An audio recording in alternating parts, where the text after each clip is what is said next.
أهلا بيكم في نوديو أسماء، وأنا أسماء. هنقدم وجبة سمك متكاملة، وهنعرف إزاي نختار السمكة صح، وإزاي تطلع معانا مقرمشة وطعمها مميز جدا. هنقدم معاها وصفة رز بتليق قوي مع الأسماك، بالإضافة بقى للسلطات، وأهمها سلطة الطحينة وكمان السلطة الخضراء.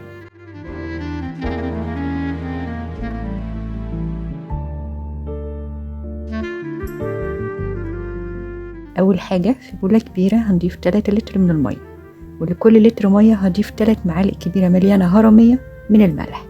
يعني اللتر الواحد هياخد 3 معالق كبيرة من الملح، وندوب الملح كويس. بعدها ننزل بالسمك في محلول الملح، ونسيبه بقى لمدة 2 ساعات في التلاجة. أهم حاجة في السمك إنه يبقى مملح كويس. طيب إزاي أختار السمك؟ بالنسبة للحجم أختار الحجم اللي يناسبني، وأنا طبعا بفضل السمكة اللي تكون وسط أو أقرب للحجم الصغير.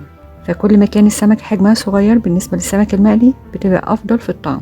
بالنسبة لصحة السمكة، بالنسبة للخياشيم تكون وردي كده ولونها حلو. وتاني حاجة، أنا لو قطعت الخياشيم بتاعت السمكة ما يحصلش نزيف، تبقى السمكة كويسة. إنما لو حصل نزيف تبقى السمكة مش تمام. وكمان لو غمرناها في مية يغطس لتحت وما يطفوش على المية من فوق. أما في حالة الطفو يبقى برضو السمكة في الحالة دي مش تمام. بعد 2 ساعات هنخرج السمك على المصفى، وبعدها بقى نجهز الخلطة اللي هننقع فيها السمك. لكل لتر من المية نضيف 2 معلقة كبار من الدقيق، وعليهم 4 ليمونات وراس توم كاملة، و2 معلقة كبار من الملح، وزيهم من الكمون. لأن طبعا كمية المية اللي أنا هحطها على حسب كمية السمك اللي عندي، فعلشان كده أنا عملت المعيار لكل لتر من المية. هكرر تاني، لكل لتر من المية هنضيف 2 معلقة كبار من الدقيق، وعليهم 4 ليمونات وراس توم كاملة، و2 معلقة كبار من الملح، وزيهم من الكمون. نهرس التوم وننعمه كويس، ونضيف كل المكونات على بعضها. هنقلب كويس.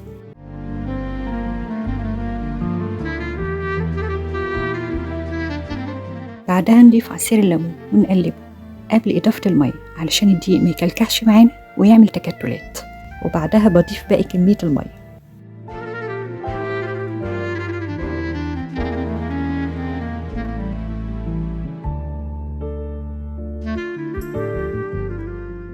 نعمل 3 فتحات بالعرض في السمك، وبعدها نضيفه في الخلطة. بيدينا شكل حلو للسمكة، وبيتشرب التتبيلة كويس، وكمان بيدينا زيادة في القرمشة.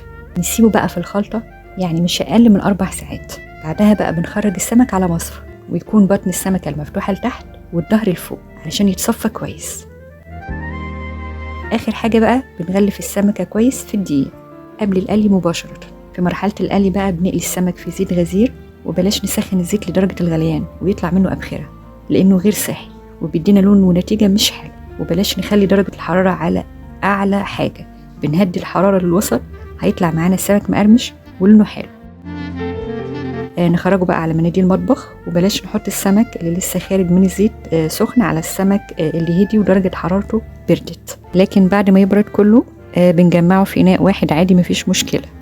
تاني وصفة معانا الرز اللي هنقدمه مع السمك. نص كيلو من الرز مغسول ومتصفي كويس جدا، كوب من الطماطم المبشورة سعته 250 ملي أو مفرومة في الكبة من غير أي سوائل، معلقة كبيرة من الملح، 3 فصوص من الثوم مهروسين، بشر ليمونة. في أي مادة دهنية بنضيف الرز ونقلب بقى لحد ما يتغلف بالزيت ويبقى لونه شفاف. بعدها بقى ننزل بالثوم تقلبتين كده، نسخن الثوم وريحته تطلع. بعدها بنضيف الملح والطماطم، نقلب نوزع الطماطم، وبعدها بقى بنضيف المية المغلية يدوب نغطي الرز ونسيبه على نار عالية.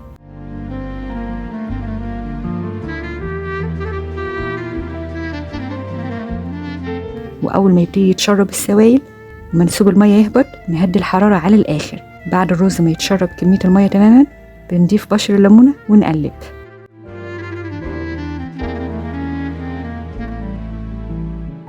نضيف ورق زبدة ونقفله كويس جدا، ونسيبه بقى يكمل سوا. ده شكله بعد ما استوى بجد، بيبقى طعمه حلو قوي قوي، وبيليق جدا مع وجبات السمك. آخر حاجة بقى سلطة الطحينة. معنا كوب من الطحينة بنضيف له المية شوية شوية، ونقلب لحد ما نوصل للقوام المفضل عندنا.